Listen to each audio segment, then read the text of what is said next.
Malheureusement, enfin pas malheureusement, mais je me sens bien maintenant. Ouais.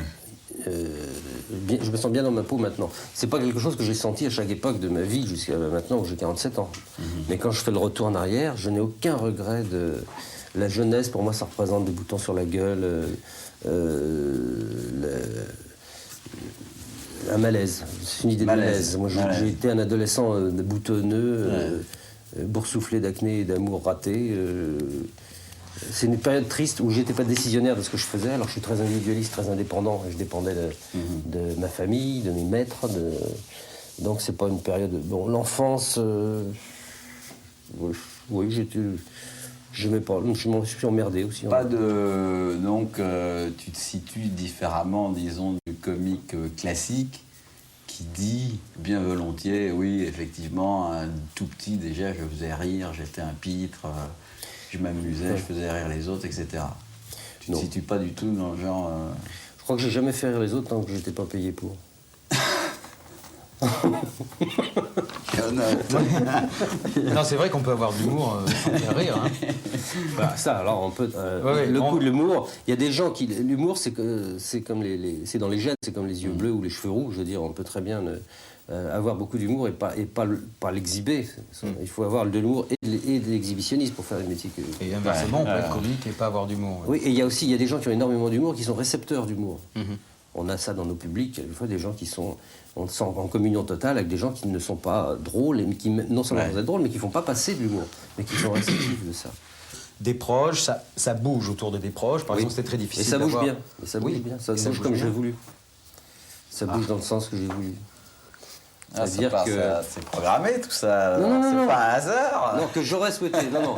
J'ai jamais eu de plan de carrière du tout, ni même d'ambition. J'ai aucune ambition. Je suis trop conscient de la vanité de l'existence pour avoir un plan de carrière ou une ambition. Depuis que j'ai l'âge de penser au vrai but de la naissance de l'homme, c'est la seule raison d'être sur Terre, c'est de mourir. Donc, quand on est bien conscient de ça, je m'agite pour oublier, peut-être que je vais mourir, mais j'ai pas de plan. Je reviens à la période du kiné, là, parce que ça me... Oui, alors ça, on peut appeler ça la période du kiné, mais j'étais, entre autres, c'était vraiment la dernière des choses qui m'occupait, celle qui m'occupait le moins, c'était d'assister à des cours de kinésie. Donc ça m'était totalement indifférent. Il fallait que tu fasses quelque chose. J'ai fait ça de façon complètement ignoble, sur le plan de l'honnêteté par rapport à ma famille qui me nourrissait. C'est-à-dire que j'ai subi ces cours pendant 2 ou 3 ans, dans le seul but de m'occuper pendant ces 2 ou 3 ans, d'avoir une raison de me faire donner à bouffer par mes parents. Mais à l'époque, tu avais... J'ai jamais pensé de ma vie une seconde de devenir kinésithérapeute. Mais tu étais déjà attiré par l'écriture à cette époque-là, pas? Qu'est-ce que c'est être attiré par l'écriture? J'étais toujours prom en français depuis... T'es prom, ça, hein? J'étais toujours prom, ça. Et je lisais... à 7 ans, j'avais lu toute la Comtesse de Ségur. Parce que, voilà, j'ai jamais eu envie d'écrire, même maintenant déjà. Donc mais j'ai eu envie de lire, oui, envie de lire, et puis j'aime bien le langage. J'aime bien le verbe. C'est un outil, quand on le manie, quand on sait un peu le manier, c'est un outil formidable. C'est un outil pour tuer quelqu'un, un mot qui vient bien. Sans salir les mains, on peut tuer, ou pire, humilier. Oui. Par exemple, une des grandes joies de la vie, c'est d'humilier ses semblables. Simplement, je dirais une petite chose sur le service militaire. Ça t'a bien rendu service. Oui. Hein? C'était à Épinal. J'ai fait mon service militaire à une époque grandiose où j'en fais 28 mois. J'ai fait 28 mois de service militaire. Et ça, vraiment, j'en ai gardé une rancœur totale. J'étais déjà misanthrope avant de vivre dans une chambrée. Mais quand on a vécu 28 mois au milieu des gens qui font des concours de paix, déjà qu'on n'aime pas ces semblables, on les aime encore moins après. Là, c'est là, la haine du groupe, ça part de là, la haine de... Non, ça s'est confirmé là. Oh non, ça date de bien avant, quand on a essayé de me faire jouer ouais. au football quand j'avais 7 ans. Ouais. Mais le football, alors moi je comprends pas non plus que ton truc contre le football. Oui, mais c'est pas une haine, c'est pas c'est pas le football, c'est le groupe, là encore. Le groupe. C'est les gens, plusieurs personnes qui font les mêmes choses ensemble. J'ai l'impression que quand les individus se multiplient en nombre, leurs intelligences se divisent inversement proportionnellement. C'est ce que j'ai toujours ressenti. Ouais. T'es sûr de ça? C'est pour ça que je ne participe jamais à une manif, même si on manifestait pour la survie de mes enfants, je dirais pas. T'as jamais été dans une manif? Ah non, ça, alors là, je m'y Jamais de ta vie? Ah non, jamais. Sûr? Oui, oui. Une pétition? Signer jamais. une pétition? Non, jamais. Non? Non, jamais. Tu vas partir en tournée, donc tu te retrouves tous les soirs. On peut penser que tu te retrouves face à un groupe. Face à un groupe? Oui, face. Ah, ça, j'adore être face à un Ouais. groupe. C'est pas si Mais le groupe n'est pas quelque chose qui t'est... C'est peut-être dans le groupe qui me gêne, c'est pas d'être Ouais. devant, au contraire, je suis debout, ils sont assis. D'accord. Non, c'est pas la même chose. D'accord. Bon, Au foot, j'aimerais bien être le ballon. quoi. au foot, là t'as dû recevoir un ballon dans la tronche quand t'étais petit pour avoir... autant Non, de- mais c'est assez grave ça, parce que quand j'étais gamin, j'avais l'impression, j'étais très longtemps, enfin ça continue, je ne suis pas du tout sûr de moi. Le jour où je serai sûr de moi, je pense qu'il faut, quand on est sûr de soi, on ne peut pas pratiquer les métiers que nous faisons du mouvement, je crois. Hein. Ouais. Mais moi, j'étais pas du tout sûr de moi quand j'étais gamin. Et c'était au point que le fait de pas me sentir bien avec les footballeurs, par exemple, me donnait l'impression que j'étais anormal. D'ailleurs, ça a suivi par la suite au service militaire, quand je ne participais pas au concours de paix dans les chambrées, je me faisais traiter de PD. PD. Il y avait pire que ça. Je me rappelle quand j'étais en Algérie, un jour, je m'étais baladé sur une plage, j'avais cueilli des roses des sables, parce que j'avais une chambrée. On avait chacun ce qu'on appelait des mechtas algériennes, on était séparés, on était dans la même pièce, mais séparés par des bambous. Et je m'étais mis des fleurs, des roses des sables dans un vase. Ouais. Oh le PD! Oh l'enculé!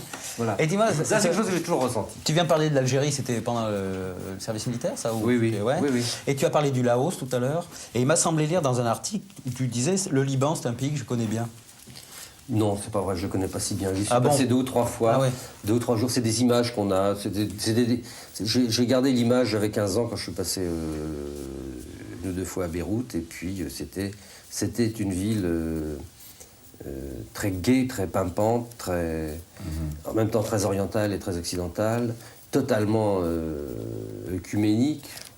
Parce que c'était quand même le seul pays, justement, c'est ça qui est déchirant dans le Liban, c'est le seul pays où les Juifs, les Arabes et les Européens s'entendaient vraiment très bien. C'est ça qu'on veut tuer, d'ailleurs. Il y a des gens qui ne supportent pas ça. Le Laos, alors? Accident de parcours? Le Laos, il s'est trouvé que... Mon père était dans l'enseignement et il trouvait à juste titre que j'étais pas doué. Enfin, je foutais rien, surtout. Je n'étais pas sous-doué à l'école, mais je foutais... Sans être vraiment le cancre, je foutais rien. Comme j'étais très bon dans les langues et dans les lettres, j'arrivais à pas redoubler, mais je demandais. Et là, il m'a amené... lui, il est parti pour enseigner en Extrême-Orient. Et puis, quand je suis arrivé en 3e, il s'est dit, il faut vraiment que je m'en occupe de près, et il m'a amené 1 an. Alors, je suis parti seul avec mon père au Laos pendant 1 an. Lycée, quoi. Oui. C'était un pays sublime dont j'ai très peu profité. C'était vraiment mon époque boutonneuse. J'étais pas mieux devant un coucher de soleil sur le Mékong ou le métro Barbès. Ça m'était un peu égal. C'est beau un coucher de soleil sur le Mékong. Un Barbès. Bon, on va passer un peu au spectacle. Ouais. Hein. Alors, simplement, moi je voudrais savoir si avant de monter sur scène, tu as eu des grands chocs affectifs pour d'autres artistes, comiques ou non comiques. Oui, ben, tout le temps. Mais alors, curieusement, sans jamais... c'est un truc que je comprends pas. Je n'ai jamais eu envie de faire ça, ce que je fais. Ouais. Étant môme... Aucun fantasme. J'écoutais du Francis Blanche et Pierre Dac. Je dis étant bon, j'ai déjà lu Paul Éluzy, je sais pas. Non, non, Pierre Dac, c'est Pierre Dac, tout de suite après la guerre, quand même. Oui, j'étais gosse, quand même. Et j'étais passionné par ça. Vraiment, je séchais des cours où je repoussais des rendez-vous pour pas rater des émissions de Pierre Dac, Francis Blanche, après Martin, Yann, etc. Alors Et oui. Oui, c'était des émissions, ça. Oui, c'était des émissions. Bon. Et ensuite, la question de Yves, pour la préciser, c'était le spectacle. C'est-à-dire, bon, par exemple, on sait comme ça que Brassens, c'est quand même pour toi quelqu'un qui a eu, en dehors de l'œuvre, qui sur scène était quelqu'un de très intéressant. Il m'a semblé dire ça, je ne sais pas si je Oui, comprends. moi, humainement, je trouvais aussi... bah oui, pour moi, c'est un modèle... c'est un modèle d'humanité. C'est quelqu'un qui est arrivé au sommet dans ce métier, si tant est qu'il y a un sommet. Enfin, pour moi, la réussite, c'est d'arriver à ce qu'on veut. Ça ne se chiffre pas en nombre de fauteuils qu'on remplit au Palais des Congrès. Mais il est arrivé très haut et très bien sans jamais se compromettre. C'est-à-dire, quand je dis se compromettre, il ne s'est jamais compromis ni devant un public, alors qu'il n'était pas, comme on l'aurait voulu, un chanteur populaire au sens petit p du mot populaire. Il avait son vocabulaire qui était un vocabulaire assez précieux, il avait une tournure de phrases. Je suis sûr que même parmi les gens qui aiment Brassens, il n'y en a pas 1 sur 50 qui peut réciter dire certains textes qui sont très, très fouillés. Il ne s'est jamais abaissé vers le public, il a attendu que le public se lève. Mais il a dit d'ailleurs dans une de ses chansons, si le public en veut, je les sors d'art, s'il n'en veut pas, je les remets dans ma guitare, en parlant de ses chansons. Il a toujours eu cette attitude. Il a eu cette attitude devant le public et devant les professionnels de ce métier. Ouais. Il n'a jamais payé à bouffer un mec pour avoir du succès. Il n'a jamais dit à quelqu'un, vous êtes beau, en pensant s'il le trouvait moche, pour pouvoir faire un disque. Je sous-entends pas, j'affirme que beaucoup de gens dans ce métier sont sales. Oui, c'est ça. Ça se compromettent. Il y en a quand même une grosse majorité qui oui, je pourrais peut-être vous donner les noms de ceux qui ne se compromettent pas, mais ils sont 5, peut-être. Oui, et que... tout dépend de ce qu'on appelle se compromettre. Il y a des compromissions. Moi, pour moi, le fait d'aller bouffer avec quelqu'un qui ne me plaît pas, c'est une compromission. Mais ça, vraiment, j'exagère peut-être par rapport. C'est vrai, ça, c'est parce que je ne suis pas très sociable. Je n'ai pas ce qu'on appelle l'esprit de zingue. J'aime pas sourire devant une bière si c'est quelqu'un que je n'aime pas. Ouais. Et moi, j'allais poser la question, à quel moment tu pourrais éventuellement, toi, te compromettre, ou tu pourrais sentir que tu te compromettes par rapport... Parce que tu le sais, un métier difficile, où actuellement, bon... Moi, j'ai jamais dit que je m'étais jamais compromis, du tout. On n'a pas posé la question, ça t'est déjà arrivé de te trouver dans cette situation? Pour me compromettre, vraiment non, mais je sais que j'ai participé à certaines émissions auxquelles je suis fier de ne plus participer maintenant. Ouais. Certaines émissions avec des gens où je ne me sentais pas à l'aise. C'est à peu près tout. J'ai fait des émissions de télé que j'aurais pas dû faire. Voilà. Mais pas trop quand même. Pas trop? Non, je crois pas. Enfin, à mon avis, pas trop. Non. Et puis surtout, je le faisais à une époque où je n'étais pas suffisamment reconnu pour que ce soit gênant. Mais enfin, je ne serais pas allé, sans citer de nom, une émission que fait M. Poivre d'Arvor actuellement. J'aime mieux mourir d'atroces douleurs que d'aller me poser mon cul à côté de ces gens-là. Ou Sabatier, enfin je peux vous dire plein de noms. Ça ne me gêne pas de vous poser des questions, je vous dirai les noms. Je crois que je ne l'aurais jamais fait, ça. Bedos a dû se trouver, Guy Bedos a dû se trouver dans le même problème le jour où on lui a proposé de faire l'émission de Patrick Sabatier, L'heure des vérités. Apparemment non, parce qu'il l'a fait. Oui, ça lui a pas posé de problème. Alors, lui, Bedos, il a un combat. Bedos, il est persuadé qu'à gauche, on est gentil, à droite, on est méchant. Quand on a un drapeau comme ça, on va derrière ce drapeau. Et là, sans se compromettre, pour réussir son combat, on commet des actions, je n'ai pas dit des délits, c'est mon copain. On commet des actions qu'on n'aurait peut-être pas commis si, quand on est comme moi, on croit ni à Dieu ni à diable. Mais, donc Bedos est allé chez Sabatier parce que Delon y était allé avant, et pour dire le contraire de Delon. Voilà, ça c'est quand on est un artiste engagé, ça va dans la logique.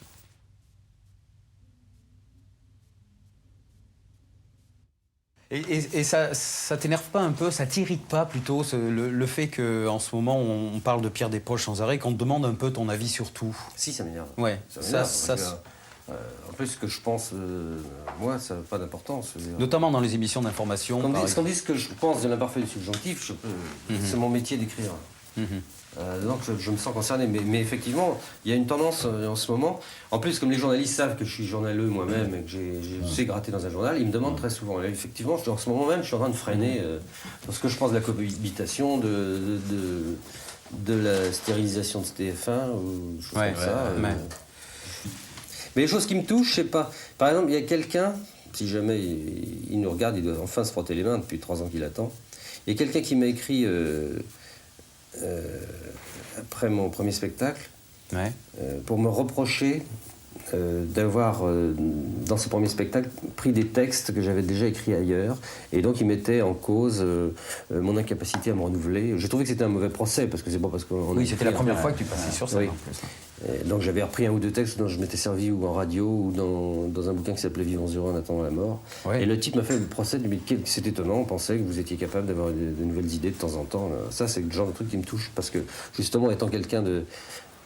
ayant appris à gratter, à écrire dans la presse quotidienne, je me fais fort d'être quelqu'un qui écrit, qui donne ce qu'il a écrit, qui le fout à la poubelle, qui le lendemain recommence autre chose. Donc ça, c'est un truc qui m'avait blessé. Oui. Le fait que tu sois monté sur scène, donc il y a eu, on peut dire, d'après ce que tu dis, aucun fantasme, aucun désir. Si, mais j'ai toujours eu une fascination pour la scène, pour la radio, pour la télévision, pour le cinéma. Une fascination, mais je me suis jamais mis dans la pensée, je me suis jamais mis dedans. Je me suis jamais dit une seule fois, et moi, pourquoi je ferais pas ça? Et c'est même allé très loin, parce que j'ai fait... Il y a un moment où je me rappelle quand j'étais journaliste, j'avais des loisirs, et j'occupais mes loisirs à faire des bandes, à écrire des sketchs, à les enregistrer, à les faire écouter à des copains. J'écrivais des chansons, paroles et musique, très mauvaises. Je jouais déjà pour mes copains. Mais pas une seule fois, je me suis dit, et si je faisais ça en public? Comment tu procèdes pour écrire? Par exemple, là-bas au bout, il y a le texte Pierre Desproges se donne en spectacle. Comment je procède? Je peux vous montrer. C'est là-dessus. Pour écrire un spectacle, tu veux dire? Oui, bien sûr. Tu vois, là, j'ai un dossier, il y a écrit OMS 3. Alors, OMS, ça veut dire One Man Show. Oui, bien sûr. Voilà. Alors, OMS 3, c'est des bouts de machin, au cas où je serai encore en vie dans 2 ans. Je repiquerai là-dedans, j'ai noté des bouts d'idées, ou des mots, quelquefois. Jessica, enchantée Jessicouille. Je ne sais pas si c'est très plaisant. Peut-être que ça ne servira pas, j'espère, parce que c'est très bas. Mais voilà, j'ai des bouts de machin comme ça. Et puis à partir d'un bout, je peux... j'étire, quoi. Je mets des guirlandes. Ça, c'est... J'ai fait un truc sur les l'amour. Je sais pas si...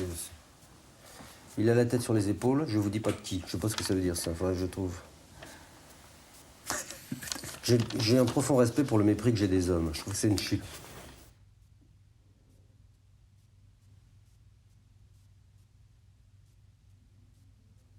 Il y a une dizaine d'années, tu as été présentateur, animateur du spectacle de Dalida. Ah oui. Vrai ou faux? Oui. Cher monsieur Desproges, est-ce que l'on dit un plan de carrière? Ah non, pas du tout. Un accident de parcours ou un pari? Et en tout cas, pas du tout une compromission. Il s'est trouvé que j'ai été... après avoir fait le petit rapporteur, on m'a proposé plein de choses. Je n'avais jamais rien fait dans aucun média avant. Enfin, si, j'écrivais dans un journal où j'étais fier d'avoir ma signature comme ça. Mais le petit rapporteur, ça m'a foutu sur un podium. Et je ne sais pas si Jean-Marie Prolier a eu la grippe. En tout cas, Bruno Cocatrix m'a téléphoné un matin. J'étais très ému, moi, débutant complètement dans ce métier, de voir monsieur Cocatrix, qui était un sacré malin. Et il m'a dit, Pierre, moi je vous adore, vous allez être monsieur Olympia. Pour moi, être monsieur Olympia, je ne peux même pas mesurer ce que ça voulait dire. Faire présentateur, c'est pas du tout mon truc. Mais est-ce que vous voulez présenter le spectacle de Nicole Croisy? Et alors, c'était l'époque bénie de l'Olympia, qui revient un peu d'ailleurs maintenant. C'est un lieu que j'adore. C'est intéressant. Et il y avait donc, en première partie, 5 ou 6, il y avait des illusionnistes, des clowns, des jongleurs, et Croisy après. Et moi, j'intervenais à chaque fois, et j'avais écrit 2 ou 3 petites bricoles, et puis je lisais des fausses nouvelles, voilà. Donc, alors, à cette époque, c'est les premiers contacts avec le showbiz. Il faut voir, je dois être complètement sincère. J'étais journaliste à l'Aurore en 75. Je devais gagner 3 000 francs par mois. quand Cocatrix me proposait des choses comme ça, j'avais gagné 2000 francs par jour. Quand on passe tout d'un coup, ça compte, bordel, l'argent. Et je ne suis pas un homme d'argent. Mais enfin, c'est des choses dont on parle rarement dans nos métiers. On dit, je fais ce métier parce que j'aime le public, j'adore. Bon, ça peut être vrai, c'est vrai souvent. Mais, enfin, je veux dire, dans n'importe quel autre métier, si vous êtes artisan, plombier, à 5000 balles, puis tout en continuant à faire la même chose, parce que je continuais à écrire des conneries, comme quand j'étais à l'Aurore. Donc c'était le même métier. Et puis on vous dit, vous voulez pas, de 5000 balles, vous voulez pas passer à 40 000. Bon... c'est pour ça que j'ai pas dit non à l'Olympia, alors que c'était évidemment pas ma voix. J'ai pas dit non à Thierry, alors que on s'entendait pas. C'est quelqu'un pour qui j'avais beaucoup d'estime. Je trouve que c'était un des plus grands clowns. Il y avait un charme chez le Luron, formidable sur scène. Mais bon, on n'était pas fait pour s'entendre, mais c'était un travail facile et amusant quand même à faire. Donc je me suis compromis dans ces limites-là. C'était quand même un peu important de faire l'Olympia, faire valoir. Quand je dis que je me suis compromis avec le Luron, c'est attention, il faut bien se comprendre. C'était un immense professionnel, je veux dire, c'était plutôt à mon honneur qu'au sien. Attention, comprenez-nous bien. Je ne parle pas de me compromettre par rapport au personnage de Luron. Surtout qu'à l'époque, il n'était pas entouré de mâles blancs qui lui écrivaient des textes immondes. Tu n'as pas honte du tout de gagner de l'argent. Je suppose que tu gagnes bien ta vie en ce moment. On va pas s'étendre là-dessus. Tu gagnes ta vie et pas honte. Si on, comme ça, pour rire, hein, si on était tes conseillers financiers, je sais pas si tu as un conseiller financier. J'ai ça sous la main. Ah, tu as sous la main. J'ai une femme qui est ma meilleure femme, ma meilleure maîtresse, mon meilleur amant, mon meilleur copain et mon meilleur financier.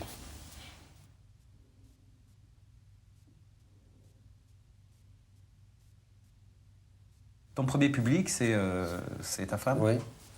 Ah ouais. Ah oui, toujours. Oui. C'est pratique, elle n'est pas loin. Et tu sais, il y a toujours un débat dont on ne parle pas d'ailleurs des femmes d'artistes, mais elle se tient bien, elle est correcte. Non, mais c'est une femme avec qui je me suis mis en ménage, d'abord parce qu'on avait la même forme d'humour. On avait les mêmes goûts, là, on parlait de Brassens tout à l'heure, musicalement aussi on a les mêmes goûts, en littérature on était très proches. Ça c'était déjà acquis avant. Donc il y avait une espèce de logique. Les femmes dans les grands thèmes des Progiens, les femmes, c'est important. Il y a quelque chose. Je montre ça, mais plutôt dans d'autres livres, on retrouve des... C'est important la femme. Les femmes et le Bordeaux, je crois que c'est les deux seules raisons de survivre. Et à propos de D'ailleurs, c'est le seul moment où on oublie qu'on est mortel, c'est quand on baise bien. Question liée à la femme aussi, je voudrais savoir comment tu as vécu la période féministe de la fin des années 70. Et si tu t'es senti menacé entre guillemets, comme beaucoup d'hommes à l'époque. Non, parce que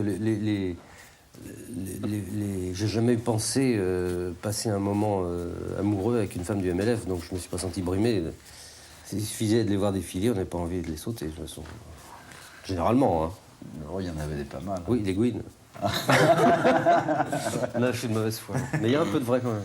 Est-ce que les vrais féministes... les vrais féministes, il y en a plus. Il y en a très peu. Non oui, il n'y en a pas plus chez les femmes que chez les hommes. Il y a une chose dont je suis certaine, c'est qu'il y a autant de misogynes femmes qu'hommes. Les femmes qui servent debout la soupe au mec assis, ça existe encore, et c'est souvent la volonté des femmes. C'est pas un truc de mec, hein, la misogynie. Il y a des femmes qui s'en portent bien et qui le revendiquent. Est-ce que pour séduire une femme, tu passes toujours par le rire? Qu'est-ce que je montre d'autre?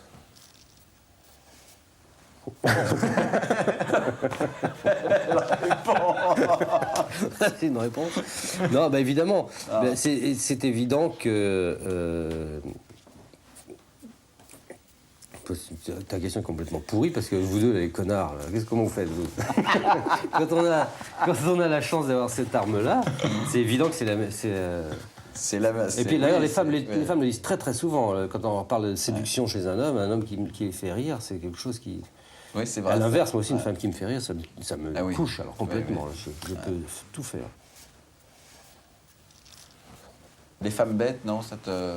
Parce qu'il y a des femmes qui sont différentes par des femmes assez bêtes. Oui, mais c'est excitant. Oui, mais c'est une autre forme de sexualité. C'est, je sais pas, une conne ou une belle charolaise.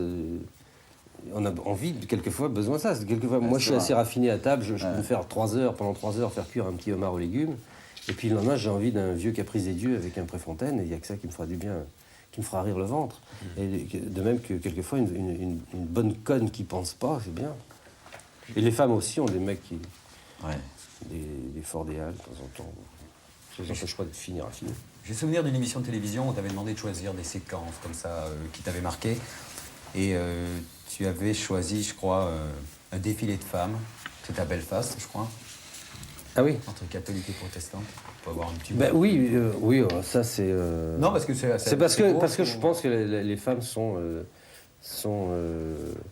Tu crois vraiment, comme Aragon, que la femme est belle?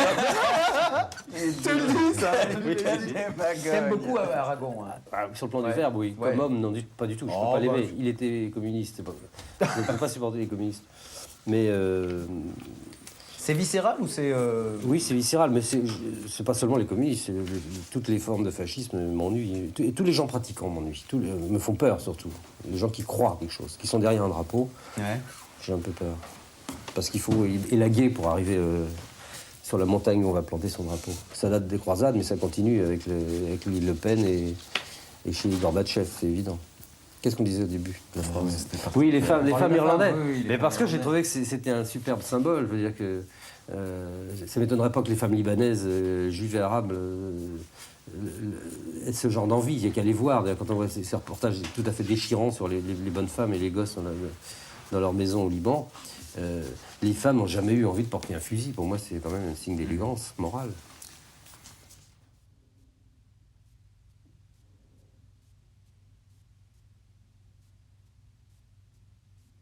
Et tu as dit de Coluche qu'il était un grand, Oui. mais que c'était dommage qu'il ait mis sa gueule et sa voix magique au service de la grossièreté. Il a voulu ratisser trop large et a galvaudé son talent. Oui, je maintiens ça. Tu maintiens Je veux ça. dire, l'époque Coluche où il a... à Europe 1, par exemple, où il récitait le Vermont avec des poils. C'est ce que je schématise, hein, j'appelle ça comme ça. Je veux dire, il récitait des blagues souvent éculées, je suis désolé. Ah bon, moi, ce qu'il y a, c'est que je me pose souvent... je veux dire, le public s'en fout peut-être complètement, mais un peu en créateur de ce que je fais ou de ce que font des gens comme Bedos ou vous ou d'autres. Et Coluche avait suffisamment, à mon avis, une capacité de création suffisante pour pas aller piquer dans le Vermont des histoires de cul qui balançaient à la mitrailleuse à la radio.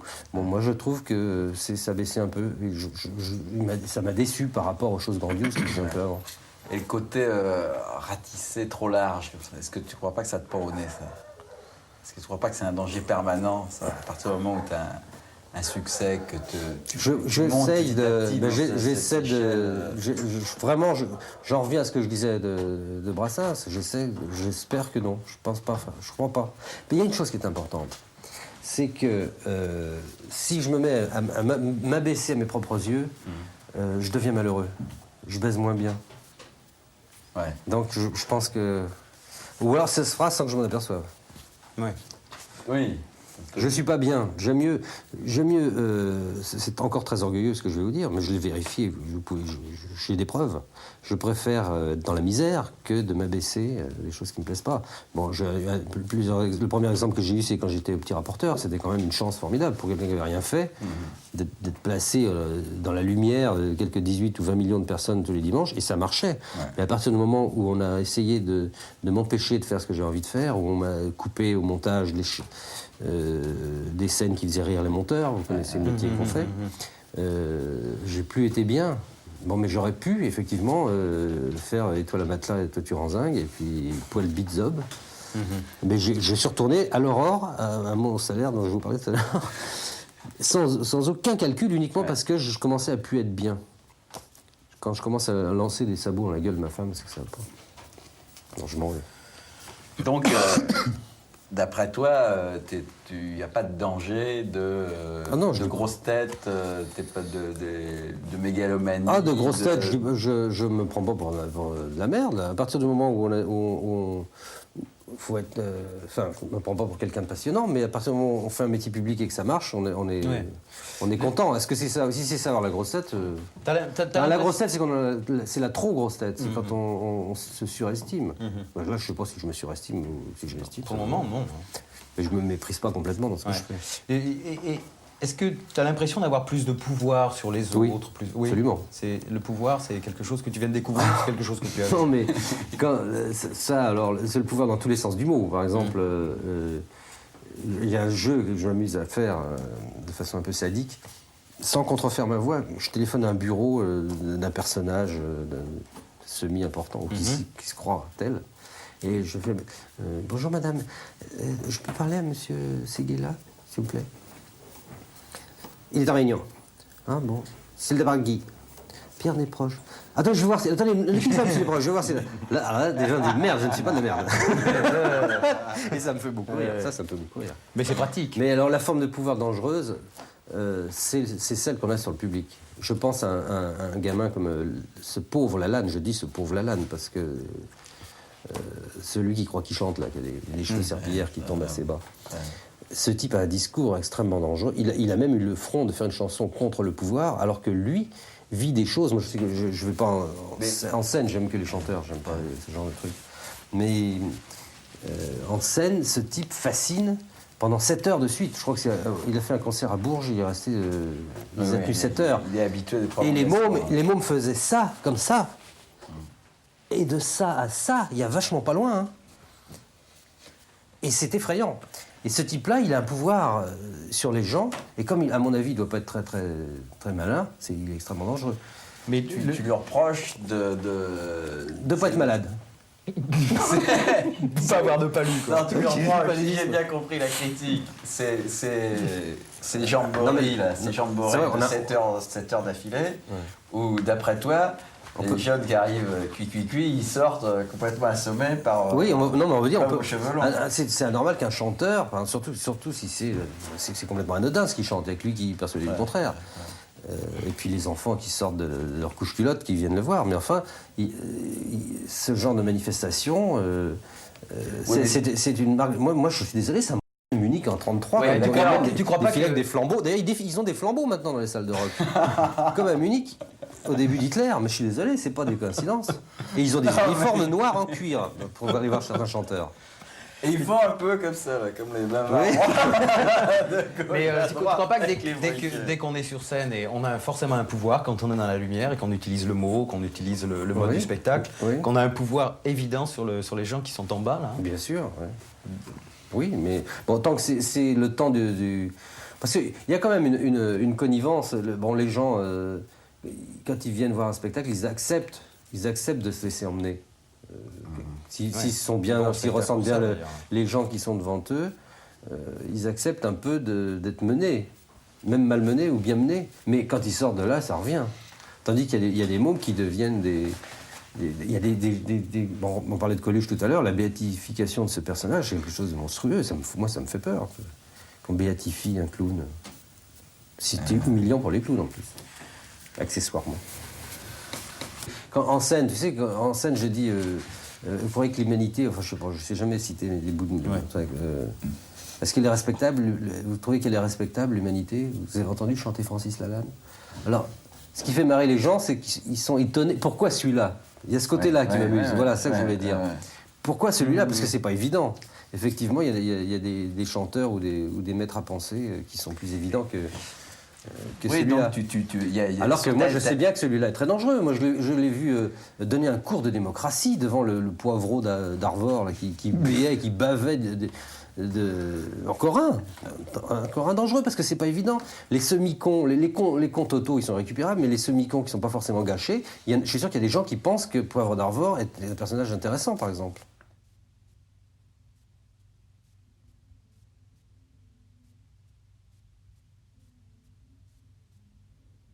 Tu lis beaucoup de journaux, tu regardes beaucoup de journaux télévisés.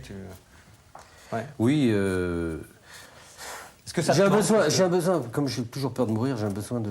Je crois que c'est les gens qui ont peur de la mort font toujours référence à l'heure, ils regardent qu'est-ce qui se passe, ils se situent tout le temps dans le temps qui passe. Moi, quand je me couche, je me dis chouette, j'ai tant d'heures à dormir, j'ai plus de temps d'heures. Et les journaux, les bulletins, toutes les heures, les radios, ça me ponctue l'existence. Puis l'autre raison, c'est que professionnellement, j'en ai un petit peu besoin. Toi, ta propre mort, c'est un sujet qui revient à certaines périodes? Tout le temps, tous les jours, toutes les demi-heures. Tout le temps? Sans arrêt. Ah oui, enfin non, je m'arrête pour dormir. Bon, alors c'était la parenthèse. Non, mais chaque fois qu'il m'arrive quelque chose de bien, je me dis c'est dommage qu'il va falloir mourir après ça, tu vois. En fait, je suis quelqu'un qui doute tout le temps, et la seule certitude que j'ai, malheureusement, c'est celle-là. Ouais. Je crois pas à Dieu, je crois pas au diable, je crois pas à Giscard d'Estaing. Toutes les grandes valeurs me passent au-dessus. Sur Dieu, Sauf celle-là. il y a des points d'interrogation. Hein. Mais oui, parce que dans tes bouquins, c'est quand même. ça va le ensemble. côté, Ça va Je suis ensemble. défini comme un athée mystique. Non mais le fait de de trouver que la mort est injuste, c'est déjà une réflexion mystique, forcément. On aimerait bien qu'il y ait une solution. Quand on pense que Dieu est la solution, on doit sûrement mieux vivre cette certitude-là. Enfin, je sais pas. Moi, je suis un athée mystique.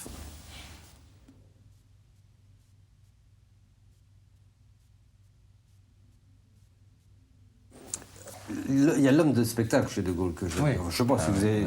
Quand on voyait des stock shots des émissions de l'époque, à quoi ils ressemblent tous ces cons là. Lui, il avait, mais même si ça faisait rire, même si on n'était pas du tout dans son discours, c'était un énorme orateur, un type extraordinaire, et un acteur, et puis une gueule. Enfin, c'est inouï. Et depuis, c'est vrai que des petits crapauds sautillent.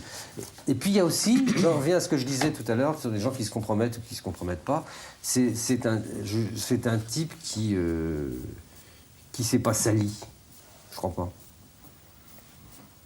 Et il a jamais cherché. Il voulait pas le pouvoir pour avoir des cocardes sur sa déesse. Je crois pas. Il avait une idée complètement mystique et dingue. Je n'ai pas dit que j'ai jamais voté pour lui non plus. Hein. J'aurais pas voté pour lui. Ça, donc t'as vraiment jamais voté ou ça t'est arrivé quand même ou c'est un exercice de style de dire que. Non. Je suis pas gaulliste, mais au spectacle, c'était une parade des bons acteurs, et puis des gens pas sales, pas compromis. C'est quand même assez amusant. Je sais pas, je cherche pas la contradiction systématiquement, mais s'intéresser à des faits de société et en même temps avoir du recul et prendre position, il y a un moment donné où il faut quand même passer à l'action. Donc tu crois qu'on peut, ne serait-ce qu'en votant, en ayant l'impression effectivement que... J'aurais l'impression de passer à l'action en votant si j'avais le choix entre... si on me donnait le choix entre Le Pen et n'importe quel autre sauf Marchais, j'aurais voté pour n'importe quel autre sauf Marchais. Voilà. Mais là, j'ai vraiment pas le choix. Les choix qu'on m'offre, pour moi, c'est le même mec qui fait Chirac et Mitterrand, c'est la même chose. Ils se foutent complètement du bien-être de l'humanité, ils se foutent complètement du progrès de l'homme.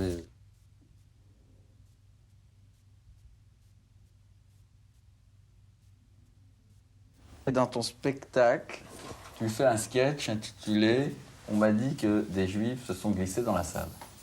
Oui. Bon, alors, c'est pas vraiment le titre, c'est la première phrase. Ouais. J'adore. Alors, c'est le meilleur moment pour moi, c'est arriver sur scène en disant on me dit que des juifs se sont glissés dans la salle. J'adore dire ça. Alors, c'est vraiment... il est très drôle, ce sketch. Il est ambigu, surtout. Il est ambigu, c'est vraiment toujours sur le fil du rasoir. Oui. D'ailleurs, les gens n'osent pas... Il y a quand même... les antisémites n'osent pas rire dans ce sketch, en réalité. Et les juifs se croient obligés de rire. Est-ce qu'un sketch comme ça te demande plus de boulot sur le plan de l'écriture? Non, c'est venu d'un jet. Parce que, d'un jet. Non, parce que je vais te dire, il y a des... Tu sais, je crois que c'est pareil quand on compose une chanson, peut-être.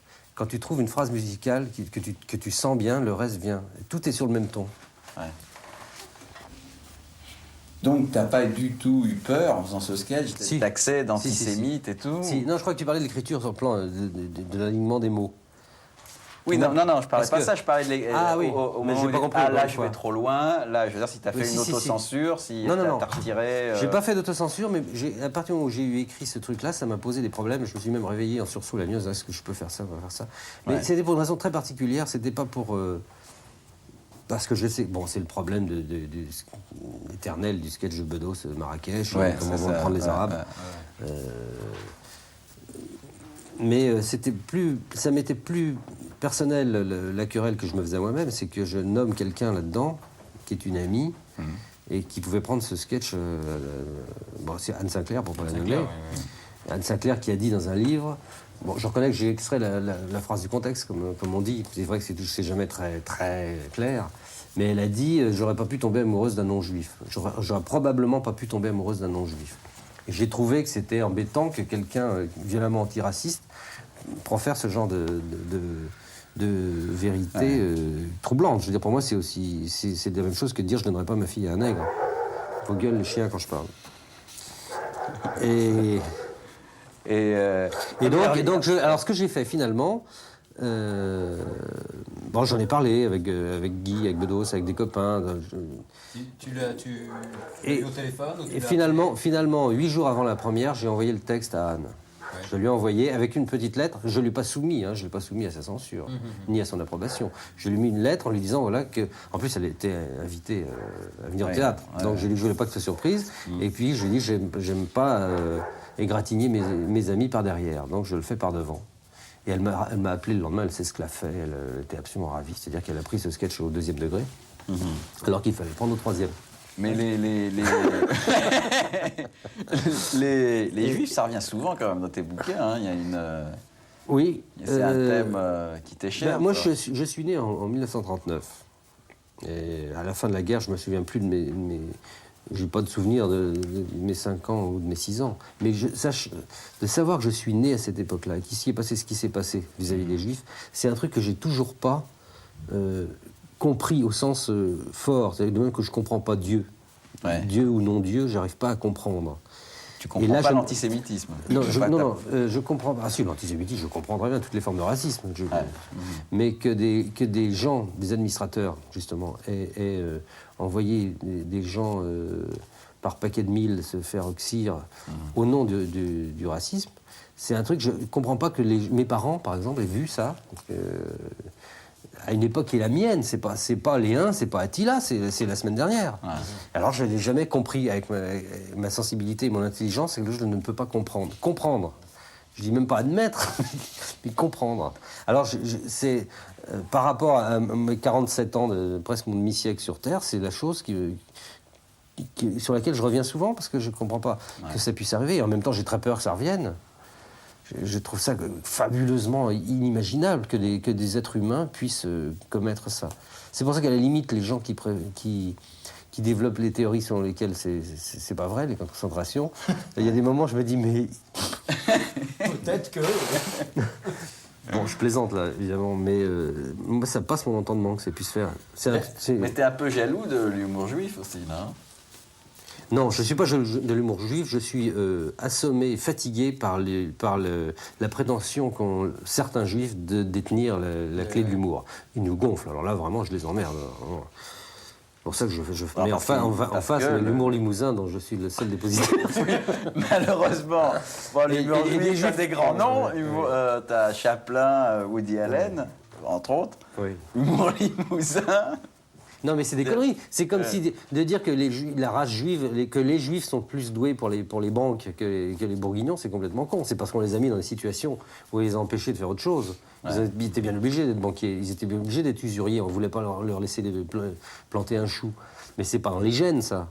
C'est comme l'humour, ça n'est pas dans les gènes de tout le monde. Enfin, je vais exactement dire le contraire de la première phrase que j'ai dite au début de l'interview. Non, c'est-à-dire l'humour, ça peut être dans les gènes d'un individu, mais pas dans les gènes d'une race. C'est complètement dément. Comment tu vis? Est-ce que tu as des angoisses? C'est aussi raciste que de dire que les Arabes sont des feignants. Dire que les Juifs font de l'humour, c'est aussi raciste que de dire que les Arabes sont des feignants. Comment tu vis l'intégrisme? L'intégrisme religieux? Bon, ça me fait peur. Oui, je parlais des gens qui courent derrière les drapeaux. Ceux-là, ils courent derrière des multitudes de... Oh là là, ça fait très peur. Déjà, la CGT qui manifeste dans la rue, j'ai peur. Alors, tu penses, les mollahs?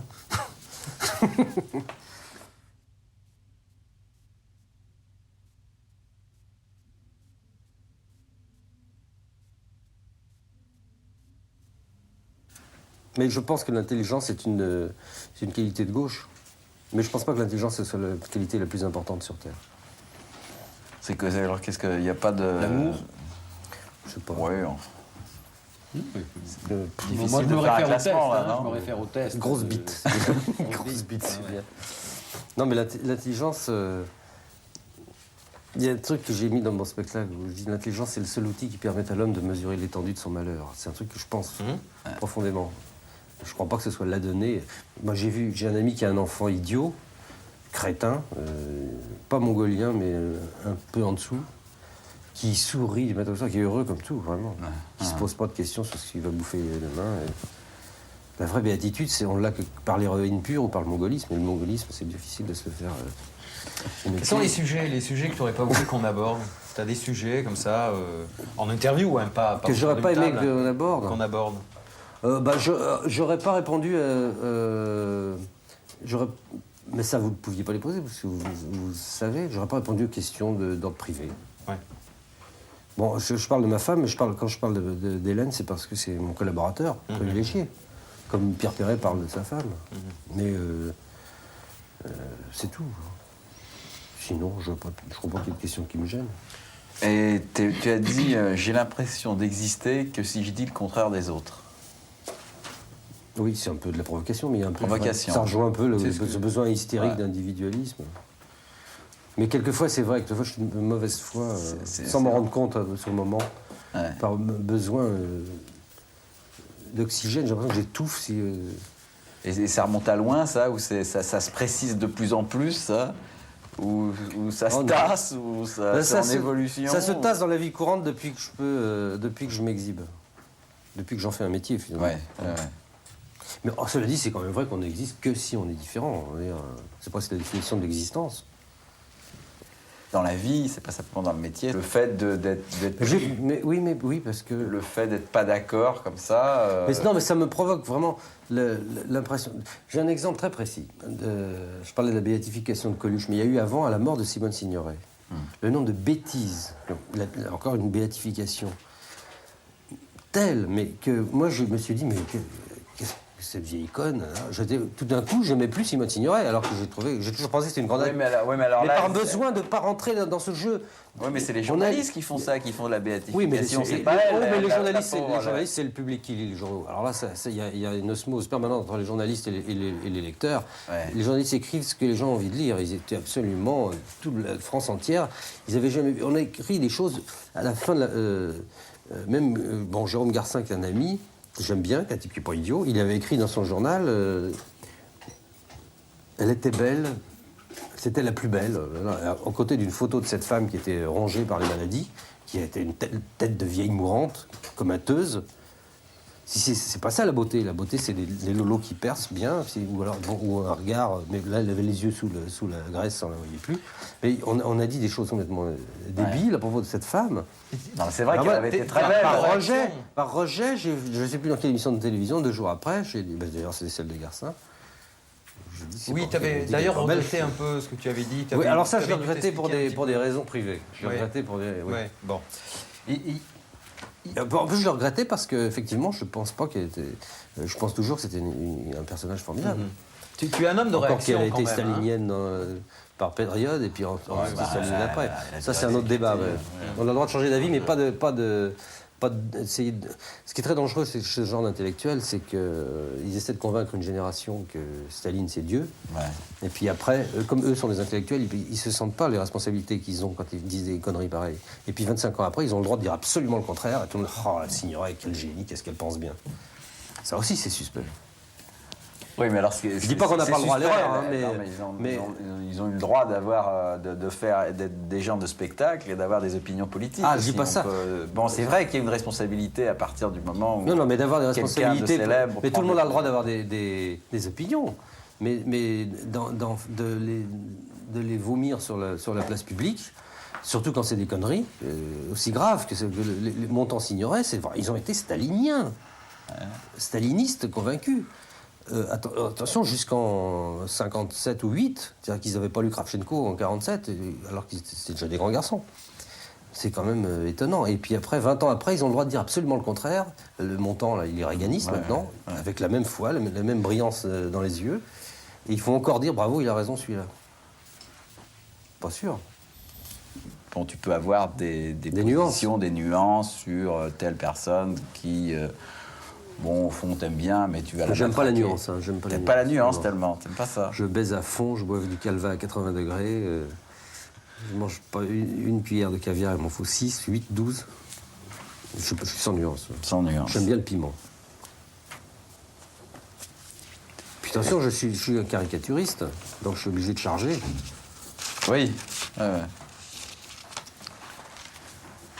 Mais charger, justement, est-ce que quand tu charges, bon, tu dis, j'aime pas les gens qui ne doutent pas. Et toi, quand tu charges, tu dois avoir des doutes, des fois. Il y a quand même aussi le...